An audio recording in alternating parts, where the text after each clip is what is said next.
Le 26 avril 1989, le matin arriva sans prévenir dans le nord du Bangladesh. Il faisait chaud. Une chaleur dense et étouffante, le genre de chaleur qui donne à la terre une odeur de craquelure et de sécheresse. Les paysans marchaient pieds nus dans les champs arides de Daulatpur. Personne ne regardait le ciel. Personne n'imaginait que le ciel les regardait en retour. Il n'y avait aucune alarme, aucun avertissement, juste le bourdonnement grandissant de quelque chose qui approchait, quelque chose d'immense, quelque chose que rien ne pouvait arrêter. À 18h30, alors que le soleil commençait à se coucher à l'horizon et que la chaleur étouffante de la journée flottait encore dans l'air, le ciel du Bangladesh se fendit en deux. Ce qui émergea de cette fissure céleste n'était pas une tempête ordinaire.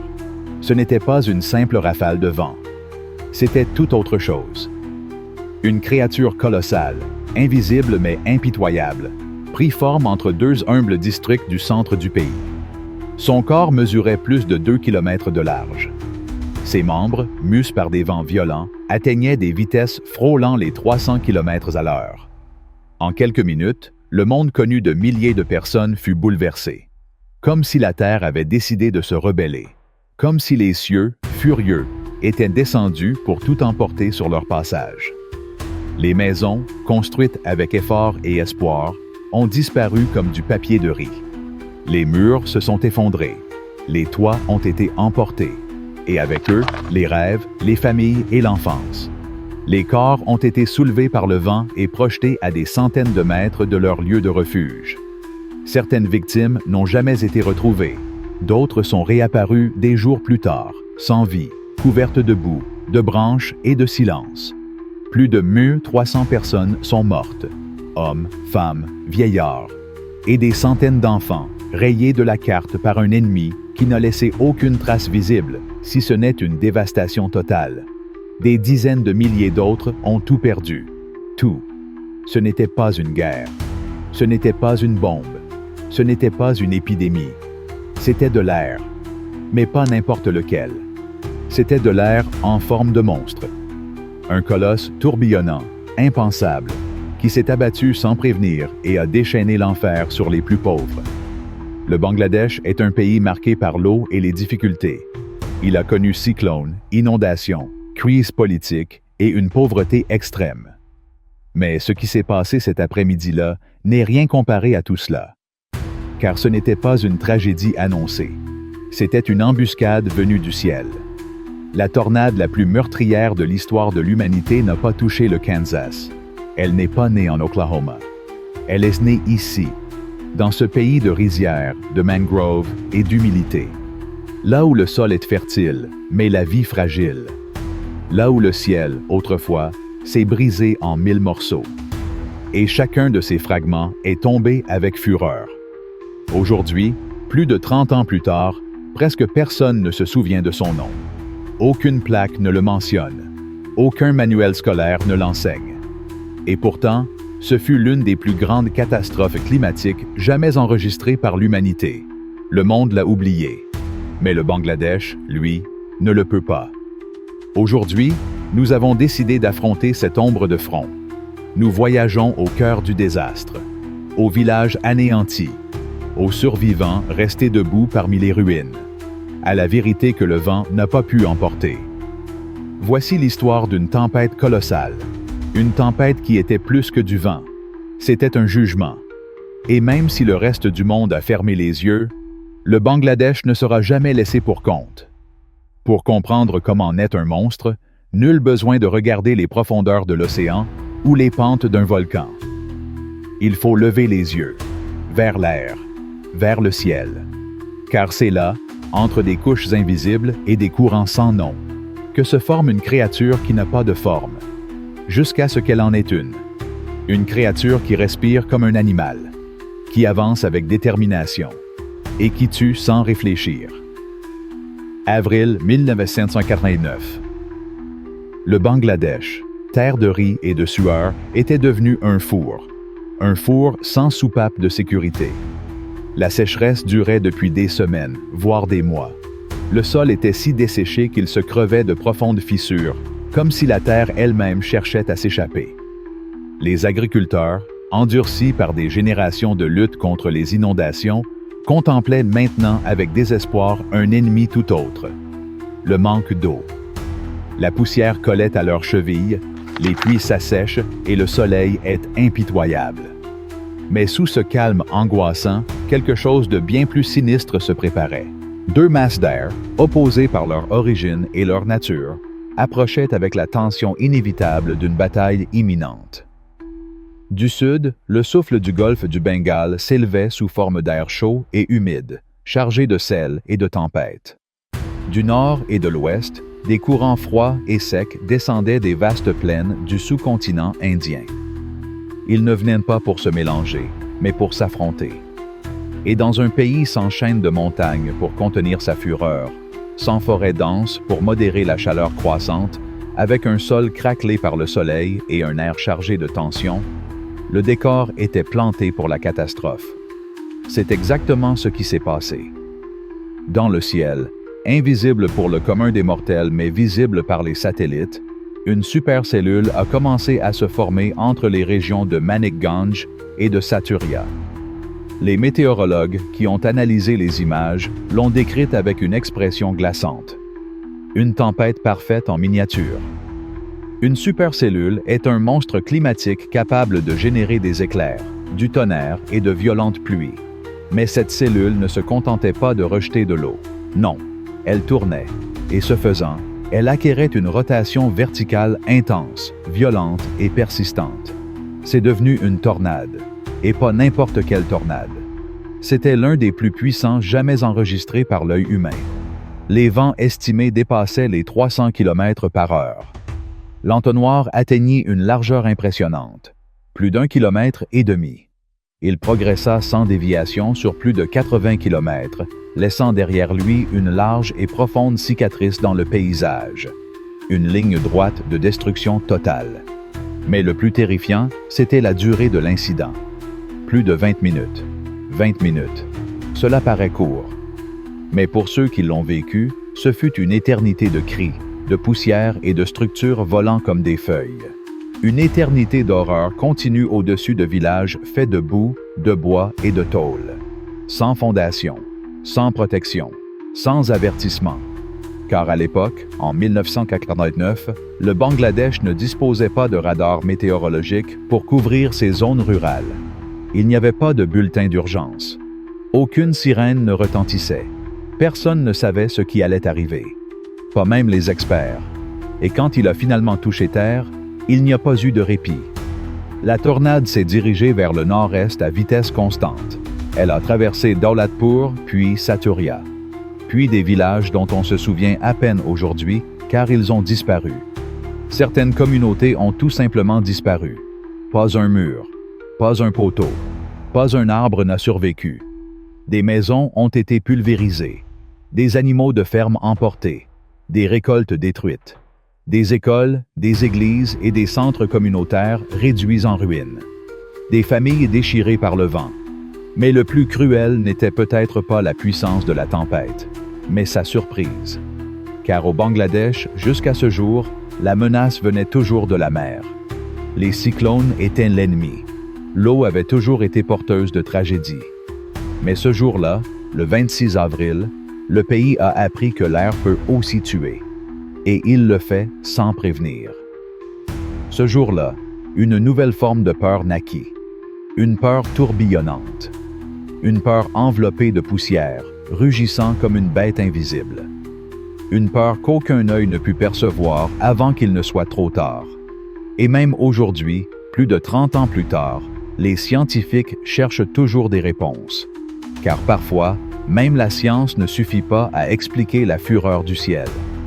C'était un jour ordinaire pour Rafikour, comme tant d'autres avant lui, comme tant d'autres qui viendraient après lui, s'il n'y avait jamais eu un après.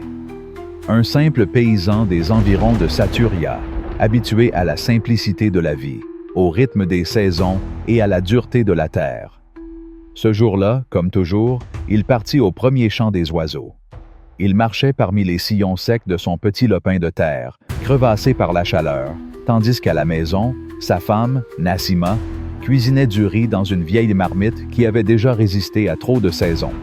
Ses 3 enfants couraient pieds nus dans la cour, riant et criant, se disputant un cerf-volant en toile de jute. C'était un matin de routine, et dans leur monde, la routine était une forme d'espoir. Si la mousson arrivait à temps, il y aurait une récolte. Sinon, ils trouveraient un autre moyen. Ils trouvaient toujours un autre moyen. Ce jour-là, il n'y aurait pas moyen. La tragédie n'a pas commencé par un coup de tonnerre. Il n'y a eu ni éclair, ni pluie, ni ciel noirci annonçant l'inévitable. Tout a commencé par un murmure dans la terre. D'abord faible, comme des pas lointains. Puis, un bourdonnement qui ne provenait ni d'un moteur, ni d'un avion, ni du tonnerre. C'était quelque chose de plus profond, plus primitif. Un grondement sourd, comme si le ciel tout entier s'apprêtait à s'enflammer de fureur. Raficure leva les yeux. Il ne vit ni nuage, ni éclair. Ce qu'il vit, c'était une immense colonne sale tourbillonnant à l'horizon, avançant avec l'intention de quelqu'un qui sait exactement pourquoi il est venu. C'était de l'air, mais pas n'importe lequel. C'était un mur de vent solide et sombre, engloutissant le monde. Il a couru chez lui. Il n'est jamais arrivé. À son réveil, le soleil était déjà caché par un nuage de poussière. Il était à plus de 100 mètres de l'endroit où se trouvait autrefois sa cabane, enfoui jusqu'à la poitrine dans les décombres. Son bras était cassé. Sa bouche était pleine de terre. Ses enfants avaient disparu. Sa femme non plus. Seule une sandale cassée subsistait, coincée dans ce qui avait été la cuisine. Le reste, silence. Et l'histoire de Raficure n'était pas unique. Elle était courante. C'était la règle. La tornade a frappé avec une telle rapidité que la plupart des gens n'ont compris ce qui se passait qu'une fois dans les airs. Les maisons, construites en terre, en bambou et en tôle, n'ont opposé aucune résistance. Elles se sont effondrées comme des châteaux de sable sous une vague déchaînée. Beaucoup sont morts dans leur lit. D'autres ont péri dans leur fuite désespérée. Certains ont survécu, mais à un prix inimaginable. Halima avait 14 ans. Cet après-midi-là, elle aidait sa mère à plier des vêtements. Soudain, l'air s'est solidifié. Puis plus rien. Lorsqu'elle a repris connaissance, elle était pendue à une branche, couverte de coupures, sans vêtements, sans voix, sans famille. Sa mère est morte. Son père aussi. Halima a survécu, pendue au seul arbre encore debout. Elle a été retrouvée quelques heures plus tard, alors que le ciel était déjà devenu silencieux et que le silence était si épais que ses cris pouvaient être entendus à des kilomètres à la ronde. Il n'y a eu aucune opération de secours. Ni hélicoptère, ni ambulance ne sont arrivés. Il n'y avait ni uniforme, ni commando. Juste des gens, des voisins, des paysans, bras nus fouillant dans les ruines de leur village, cherchant de leurs mains tremblantes ceux qui ne pouvaient peut-être plus réagir.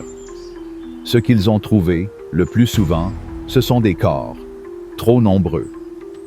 En l'absence de morgue, les corps étaient alignés dans des champs, recouverts de vieilles couvertures, attendant d'être identifiés.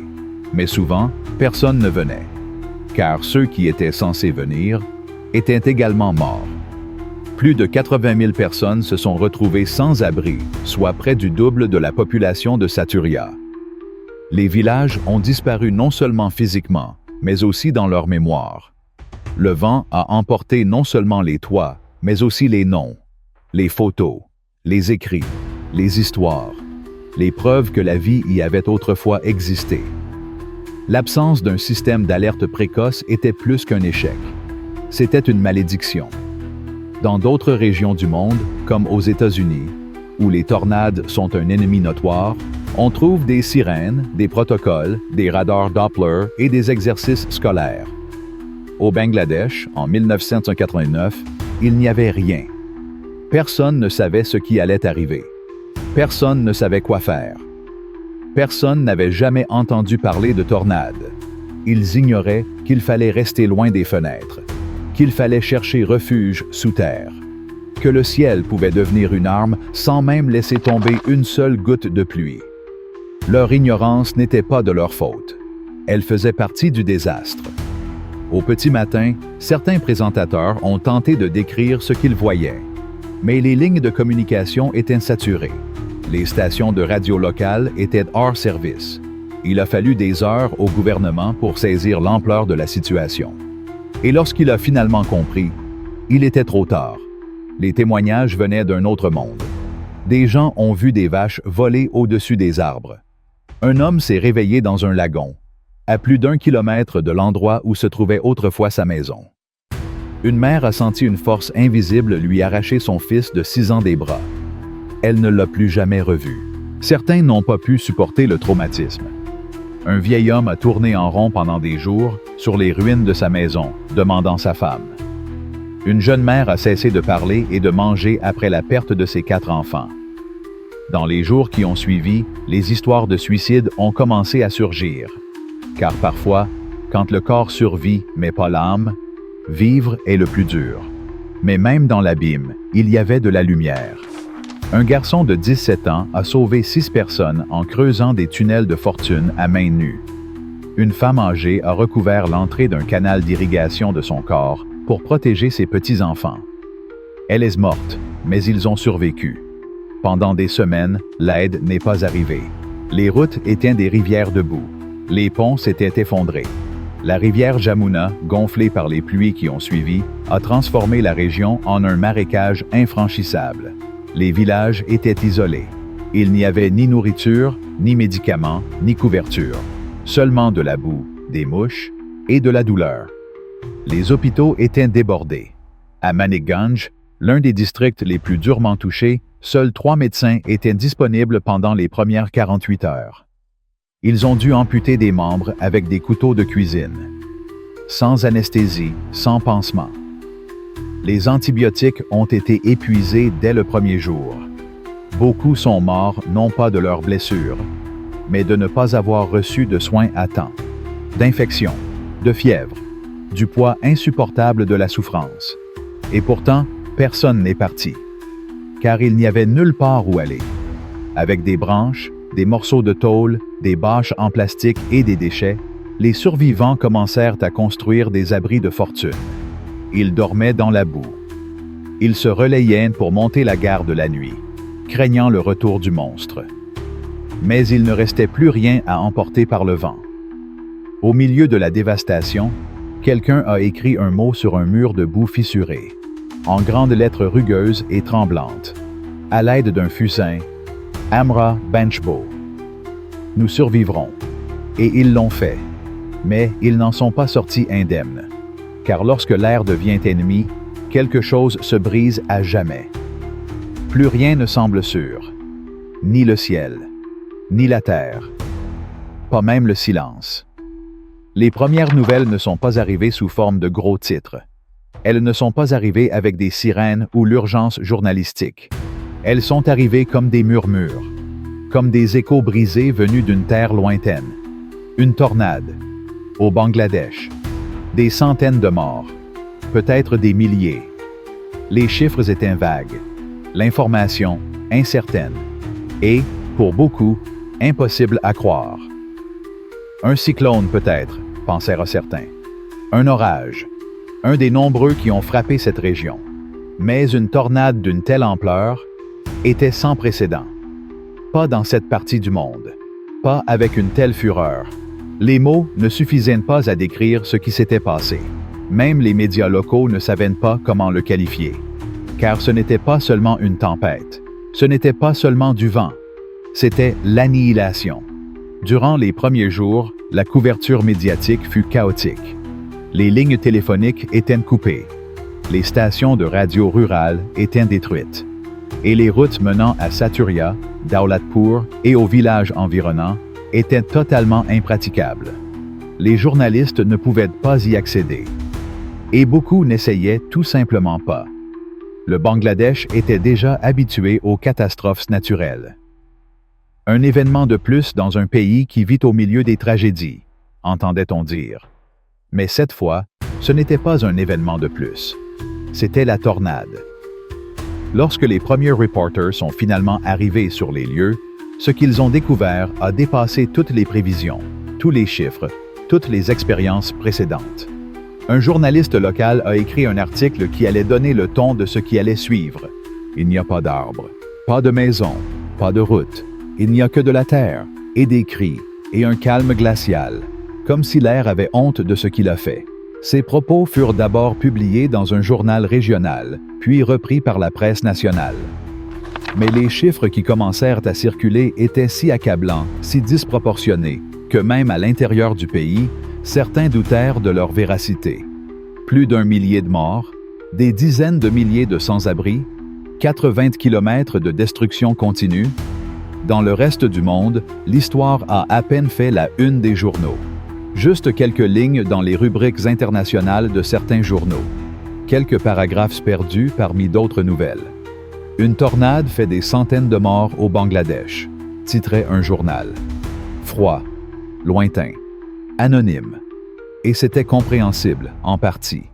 Il n'y avait pas de réseaux sociaux, pas de vidéos prises par téléphone portable, pas de retransmission en direct depuis les toits. Sans images, la tragédie restait prisonnière de l'abstraction. Et dans la logique des journaux télévisés, ce qu'on ne voit pas, on ne le ressent pas. Mais ensuite, les photos sont arrivées. Elles ont été prises avec des appareils photo empruntés, développés dans des laboratoires improvisés, envoyés sous enveloppe scellée à Dhaka, et de là, transportés à l'étranger. Les images montraient ce que les mots ne pouvaient décrire. Des enfants couverts de boue et de sang, des corps allongés en rang, des villages transformés en paysages défigurés et méconnaissables. Une désolation totale. Et puis le monde a commencé, quoique timidement, à regarder. Le New York Times a consacré un article plus long à l'événement. Le Guardian a publié un article intitulé « La tornade qui a anéanti des villes entières ». Certaines chaînes internationales ont envoyé des correspondants, mais la couverture médiatique a été tiède, tardive, insuffisante. Il n'y a pas eu d'émission spéciale en prime time. Il n'y a pas eu de couverture continue. Alors que d'autres catastrophes, dans des pays plus riches et plus visibles, ont bénéficié de plusieurs heures de couverture télévisée, cet événement a été couvert par de brefs reportages. Des données, des chiffres, rien de plus. Au Bangladesh, cependant, les journalistes locaux ne se sont pas arrêtés là. Sans ressources, sans équipement moderne, sans garantie de sécurité, ils ont commencé à construire l'histoire la plus précieuse, celle des hommes. Avec des carnets, des magnétophones et des cartes dessinées à la main, ils ont tout enregistré. Entretien avec des survivants. Chroniques de la boue. Reconstitution topographique réalisée au crayon et sur papier. Nombre de ces textes n'ont jamais quitté le pays. Ils n'ont jamais été traduits. Mais ils constituaient les premières véritables tentatives pour comprendre ce qui s'était passé, pour donner forme au chaos. Au fil des mois, des chercheurs internationaux ont commencé à arriver. L'Organisation météorologique mondiale a envoyé des experts pour analyser le phénomène. Et bientôt, des organisations humanitaires du Japon, d'Allemagne et du Canada sont arrivées dans la région avec tout ce qu'elles pouvaient: tentes, riz, bandages et médicaments de base. Mais ce n'était pas suffisant. L'ampleur de la catastrophe dépassait toute intervention. Aucune logistique n'était capable de réparer ce que le vent avait détruit. Parmi ces efforts, un court-métrage documentaire produit par une fondation britannique a vu le jour. Il s'intitulait « Winds of Sorrow », un titre poétique, certes, mais nécessaire. Le court-métrage racontait les événements du point de vue des villageois. Ni depuis un studio, ni depuis la capitale. Depuis la boue. Depuis les lamentations. Depuis de vrais visages. Ce ne fut pas un succès commercial. Il ne remporta aucun prix. Il ne fut présenté dans aucun festival. Mais il devint l'un des rares témoignages visuels de ce qui se passa au Bangladesh en avril 1989. Et aujourd'hui, des décennies plus tard, cela reste le témoignage d'une catastrophe que le monde a à peine vue, mais qui a changé la vie de milliers de personnes à jamais. Lorsque le monde a enfin commencé à parler de la tornade au Bangladesh, l'inévitable comparaison a rapidement suivi. Des parallèles avec les tornades aux États-Unis ont fait leur apparition dans les gros titres, les analyses et les rédactions. Joplin, Missouri, 1949. La tristement célèbre tornade des Trois États de 1925. Ces noms sont gravés dans la mémoire collective. Ils ont donné lieu à des reportages télévisés, des documentaires primés, des plaques commémoratives et des anniversaires nationaux. Ils font partie de l'histoire d'une nation qui a appris à regarder le ciel avec respect et préparation. Mais Daulatpur Saturia, ce nom apparaît à peine sur les cartes. Pour beaucoup, il reste difficile à prononcer. Et pour presque tous ceux qui vivent hors du Bangladesh, impossible à localiser. Et pourtant, lorsqu'il s'agit de vies perdues, d'horreurs humaines, d'impact réel, aucun autre événement ne s'en approche. Parce qu'il y a une différence brutale entre l'endroit où souffle le vent et les conditions dans lesquelles il souffle. Aux États-Unis, la plupart des maisons ont un sous-sol. Il existe des protocoles. Il existe des exercices scolaires. Il existe des alertes météo diffusées par radio, télévision et téléphone. Il existe des systèmes Doppler. Il existe des réseaux d'urgence. Il existe des centres d'évacuation. Au Bangladesh, la réalité était et est encore différente dans de nombreux endroits. Une famille entière peut vivre dans une structure faite de bambou, de boue et de tôle. Sans fondation, sans porte solide, sans renfort structurel. La marge de protection contre une tornade de forte magnitude est tout simplement nulle. Et c'est là la clé. Une tornade similaire au Kansas, dans des conditions normales, pourrait faire une trentaine de morts. Mais à Saturia, elle a tué plus de 1300 personnes. Cette différence n'est pas météorologique. Elle est structurelle. Elle est sociale. Elle est économique. C'est l'anatomie des inégalités façonnées par le vent. Et cette vérité a mis beaucoup de gens mal à l'aise. La tragédie n'a pas seulement laissé des décombres, elle a révélé les failles d'un système. Elle a servi de catalyseur, oui. Des réformes ont été initiées. Des projets d'installation de stations météorologiques en zone rurale ont été conçus. Des campagnes de sensibilisation ont été lancées. Des manuels illustrés expliquant comment réagir aux fortes tempêtes ont été distribués. Des systèmes pilotes équipés de sirènes, de radios communautaires et d'alertes précoces ont été mis en place. Mais les ressources étaient rares, la volonté politique était intermittente et les défis étaient énormes. L'aide internationale est arrivée en force. Argent, dons, tonnes de fournitures. Mais elle a aussi montré les limites de la compassion internationale. Des millions ont été promis, mais tout n'est pas arrivé à destination. Une partie de l'argent a été perdue dans la corruption. D'autres se sont envolés en paperasse, entre intermédiaires et formalités inutiles. Ce qui est arrivé, avec un impact direct, ce sont les bénévoles. Médecins, ingénieurs, militants. Des personnes qui ont traversé les frontières non seulement avec des outils, mais aussi avec leurs oreilles. Et ils ont écouté. Ils ont écouté les femmes qui demandaient un puits plus proche du camp, car elles avaient peur de marcher seules la nuit. Ils ont écouté les anciens qui demandaient de reconstruire d'abord l'école du village, avant leur propre maison. Ils ont écouté les enfants qui demandaient du papier, pas pour écrire, dessiner. Et ce que ces enfants ont dessiné est resté gravé à jamais. Des ciels brisés, des cheminées noires engloutissant des maisons rouges, des gens qui volent, des arbres brisés comme des branches, des récits saisissants de terreur, sans mots. Ces dessins, conservés aujourd'hui dans les archives des organisations humanitaires, sont les seuls véritables portraits de la catastrophe. Car il n'y avait pas de caméra au moment de l'impact. Il n'y avait pas de film. Il n'existe pas d'enregistrement aérien. Seulement les conséquences. Une tornade d'une telle intensité, d'une telle durée, avec un tel taux de mortalité, et sans visage. L'un des rares dans l'histoire avec une telle ampleur, et presque aucun enregistrement visuel. Au fil du temps, le monde a cessé de regarder. Les gros titres ont changé. De nouvelles crises ont envahi l'actualité. Un conflit dans le Golfe, une récession, un tremblement de terre sur un autre continent. Ainsi, la tornade la plus meurtrière de l'histoire de l'humanité est revenue dans son coin d'ombre. Silencieuse. Plus de place dans les livres. Plus de dates sur le calendrier scolaire. Mais pas pour tout le monde. Dans des universités japonaises, françaises et américaines, des équipes météorologiques ont commencé à étudier le phénomène. La tornade a été officiellement classée F4. Mais certains experts, après analyse des données et des reconstitutions ultérieures, estiment qu'elle a atteint le niveau maximal, F5. Ce n'est cependant pas la catégorie qui impressionne le plus. C'est le fait qu'un événement aussi dévastateur se soit produit dans un silence quasi total, sans enregistrement vidéo, sans diffusion, sans images que le monde aurait pu partager, sans la viralité de notre ère numérique.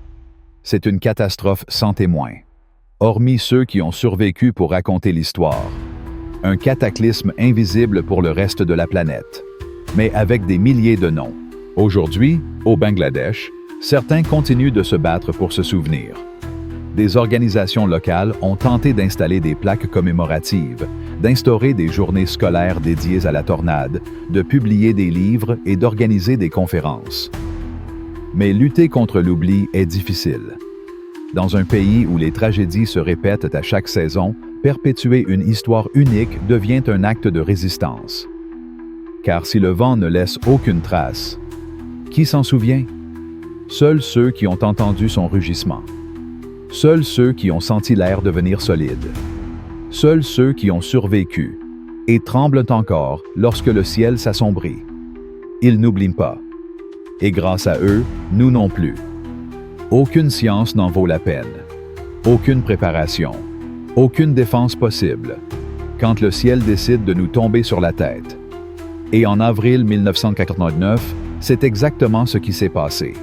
Mais après le tonnerre, le chaos, le vent qui a tout détruit, il ne restait plus qu'une chose à faire. Reconstruire. Pas avec des machines. Pas avec l'aide internationale. Pas avec des brigades spécialisées. Au Bangladesh, la reconstruction a commencé à main nue, avec les ongles, avec les larmes, avec des décombres comme des briques, et avec une certitude, personne d'autre ne le ferait à leur place. Les villages de Saturia et d'Auladpur, vus du ciel, lorsque quelqu'un les survola enfin, ne ressemblaient pas à des zones dévastées par une tornade. Ils semblaient avoir été anéantis. Il n'y avait plus de rues, plus de temples, plus de lampadaires, plus de clôtures, plus aucune trace de construction. Que de la boue, que des ruines, que du vide. Même les ombres avaient disparu. Les arbres, déracinés, gisaient dans des positions impossibles, leurs racines exposées telles des veines ouvertes, une terre ensanglantée. Mais au milieu de cette blessure béante dans le paysage, il y avait encore de la vie. Les gens étaient toujours là, en silence, respirant à travers la poussière et la boue, marchant à travers des fragments de ce qui avait été leur monde. Et puis vint la première leçon. Personne ne viendrait les sauver. Ni le gouvernement, du moins pas immédiatement. Ni la presse, qui avait d'autres histoires à raconter. Ni les nations lointaines, qui pouvaient à peine prononcer Daulatpur Saturia. Ils se sauvèrent les uns les autres. Parce qu'il n'y avait personne d'autre. Un paysan, Abdul Karim, est devenu médecin sans avoir jamais mis les pieds dans une école de médecine. Ce qui restait de son étable, quelques poutres cassées et un sol boueux, a été transformé en clinique de fortune. Il a recouvert le toit d'une vieille bâche, a sorti une boîte de médicaments périmés et a commencé à panser ses blessures avec la seule chose qu'il avait, ses propres vêtements. Il a servi plus d'une centaine de personnes en seulement 3 jours. Lorsqu'on lui a demandé pourquoi il avait agi ainsi, sa réponse a été simple, brutale et impossible à réfuter. Parce que je suis vivant, ils devraient l'être aussi. C'est la première chose qu'ils ont apprise. La résilience n'est pas un concept, c'est une action. Les mois suivants furent une épreuve brutale. Beaucoup dormirent dehors, sous la pluie. D'autres construisirent des abris de fortune avec des morceaux de bambou, des branches et de la ferraille. les maladies arrivèrent comme une seconde vague. Diarrhée, infection cutanée, dengue. Pas de médecins, pas d'hôpitaux fonctionnels, pas de médicaments.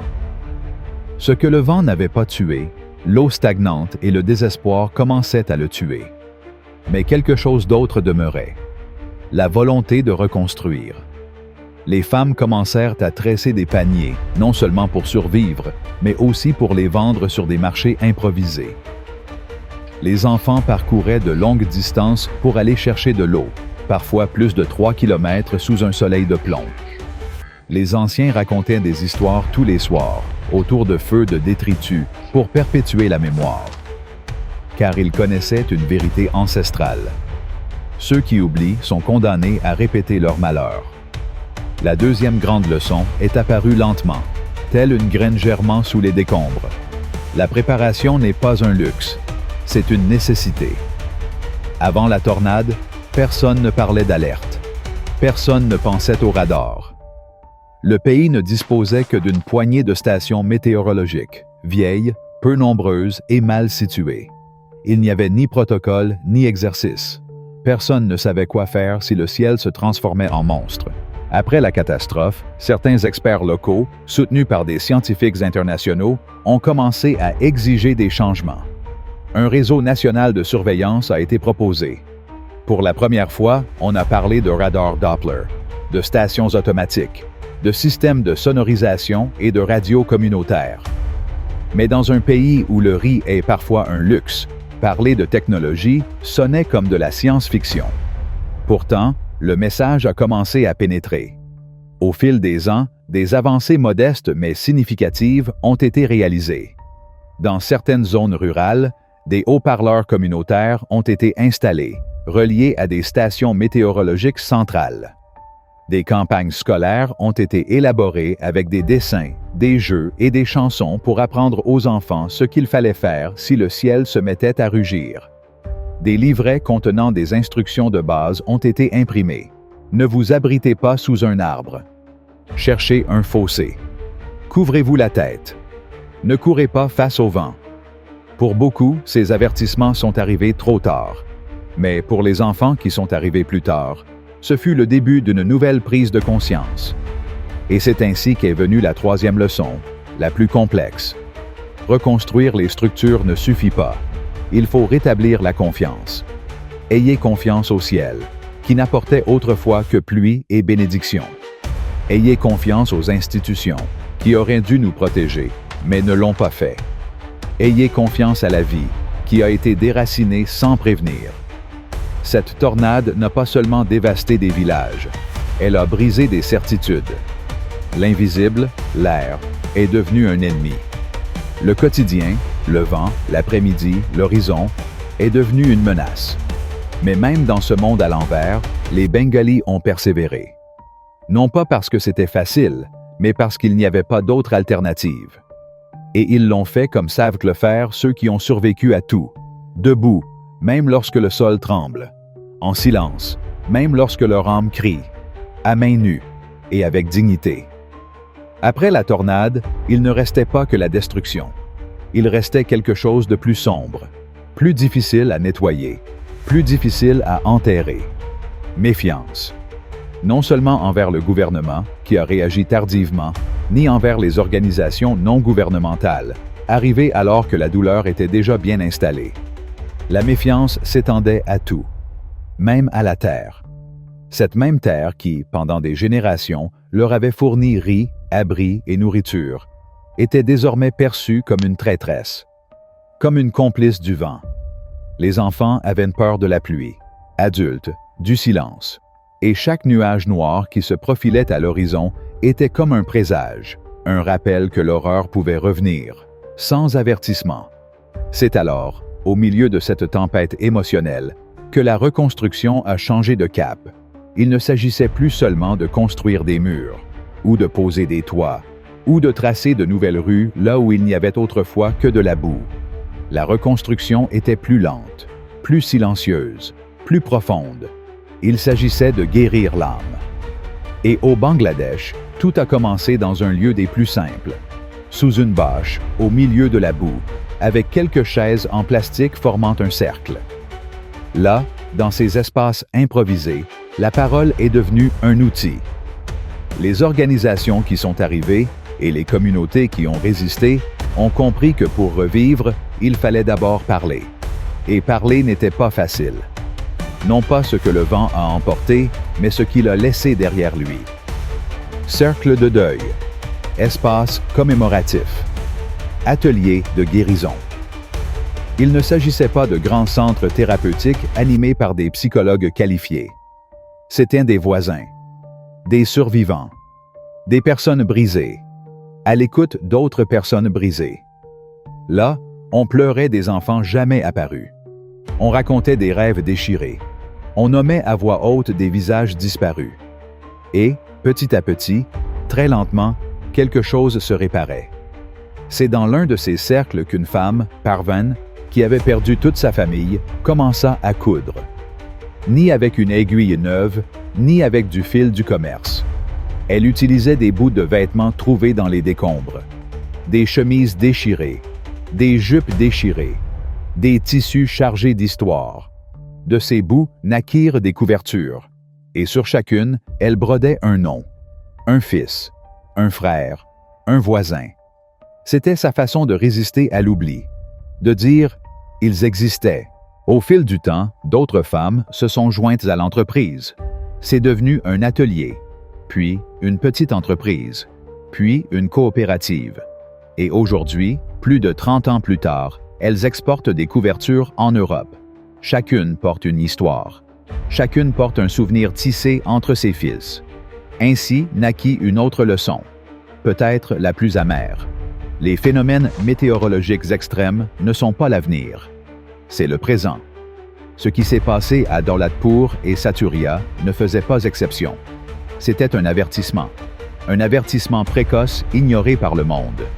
L'intensité croissante des phénomènes climatiques, le changement des régimes atmosphériques, la vulnérabilité croissante des pays du Sud. Tout cela était contenu dans cette tornade. Seulement, en 1989, personne ne voulait l'entendre. Il n'y a pas eu de sommet sur le climat.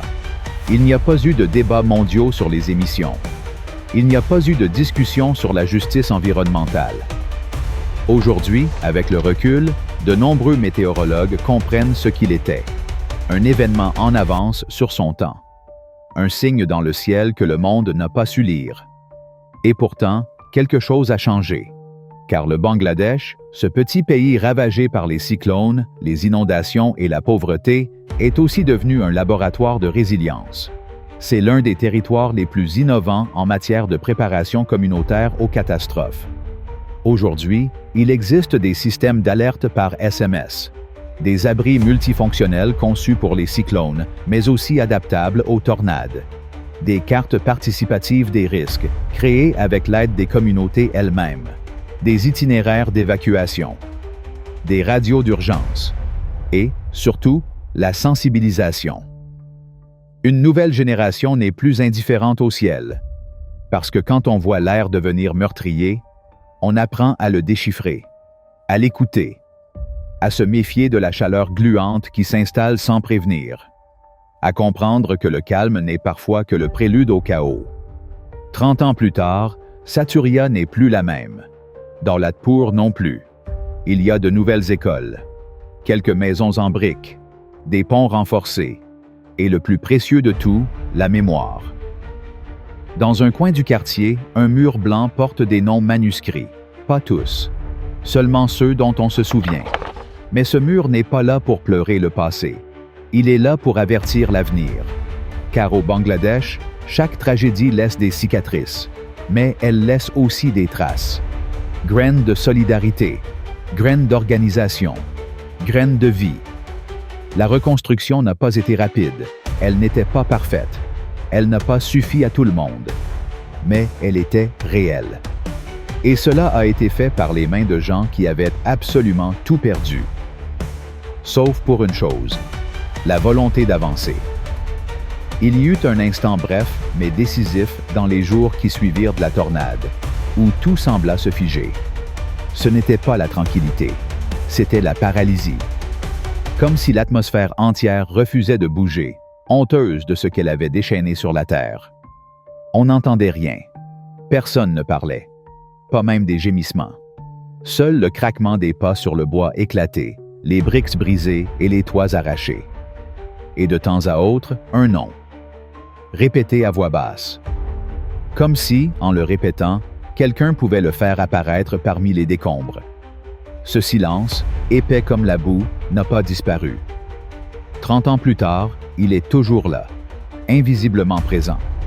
Dans les écoles construites sur les ruines, dans les photos des disparus accrochés au mur, dans les souvenirs de ceux qui étaient enfants en ce mois d'avril meurtrier, et qui, aujourd'hui encore, grands-parents, se réveillent de la nuit en se souvenant du sifflement du vent avant l'impact. Dans le reste du monde, la tornade de Daulatpur Saturia n'est plus qu'un fait divers, un chiffre dans les archives météorologiques. La tornade la plus meurtrière de l'histoire, et rien de plus. Juste un élément de plus sur la longue liste des tragédies du Sud. Mais pour ceux qui ont vécu cette journée, ce n'était pas une statistique. C'était une ligne de démarcation dans le temps. Une plaie ouverte en forme de tourbillon. Un moment qui a transformé des villages entiers en poussière et leurs habitants en survivants marqués à jamais. Cependant, quelque chose a changé, car le Bangladesh n'a pas répété l'histoire. Il l'a réécrite. Aujourd'hui, le pays est différent. Pas parfait, mais différent. Il a appris à lire les signes du ciel, à écouter les variations du vent, à ne jamais sous-estimer le moindre nuage mal placé. Dans les villages ruraux, les radios communautaires alertent à l'avance en cas de perturbation atmosphérique. Dans les écoles, les exercices d'évacuation font partie du calendrier. Et les enfants, avant même d'avoir 10 ans, connaissent déjà le mot « tornade ». Ils savent que ce n'est pas qu'un film. Cela fait partie de leur réalité. Mais il ne s'agit pas de susciter la peur. Il s'agit d'être préparé. Comprendre que même l'imprévisible peut être affronté si l'on en reconnaît les signes. À l'époque, le monde a ignoré cette tragédie. Elle a reçu peu d'attention médiatique. On l'a considérée comme une simple catastrophe naturelle dans un pays habitué à la souffrance. Mais cette indifférence a laissé une douloureuse leçon. Ce qui n'est pas vu n'est pas soigné. Et ce dont on ne se souvient pas se répète. Heureusement, certains y ont prêté attention. Des institutions scientifiques, des universités et des météorologues de divers pays ont commencé à étudier l'événement. Le phénomène a été classé comme une tornade de catégorie F4, avec des soupçons fondés qu'elle aurait pu atteindre F5. Le plus choquant, il s'est produit sans système d'alerte, sans radar Doppler, sans couverture aérienne et sans un seul enregistrement vidéo de l'entonnoir.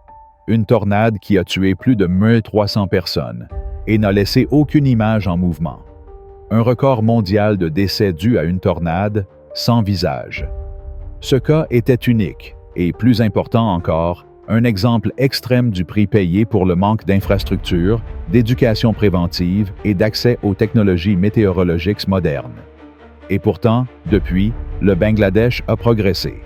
De nouvelles stations météorologiques ont été installées. Des itinéraires d'évacuation ont été conçus. Des manuels scolaires adaptés aux zones rurales ont été créés. Des sirènes, des radios et des affiches pédagogiques ont été distribuées. Et surtout, un travail a été mené directement auprès des communautés. Aujourd'hui, si le ciel s'assombrit anormalement, n'attendons pas que la tragédie frappe. Nous agissons, nous évacuons, nous nous protégeons.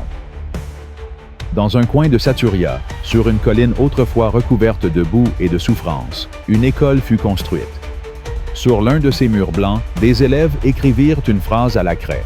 « Autant en emporte le vent, on s'en souvient. » Et ce n'est pas qu'une phrase, c'est un avertissement, un signal d'alarme, car ce n'était pas seulement la tornade la plus meurtrière, c'était un signe, un avertissement sur ce qui arrive lorsque le monde ignore les plus vulnérables, lorsque la science n'arrive pas à temps, lorsque le vent découvre un territoire non protégé et le dévore. Au Bangladesh, la catastrophe n'est plus un événement aléatoire, c'est une possibilité prévisible. Face à cette éventualité, nous réagissons avec organisation, mémoire et résilience. Car ce que Daulatpur Saturia a laissé derrière lui n'était pas seulement de la destruction. C'était une leçon gravée dans la terre. Et tant qu'il y aura des gens qui s'en souviendront, cette leçon ne sera pas vaine. Sonnez la cloche. Pas pour ce documentaire, mais pour ce qui pourrait arriver.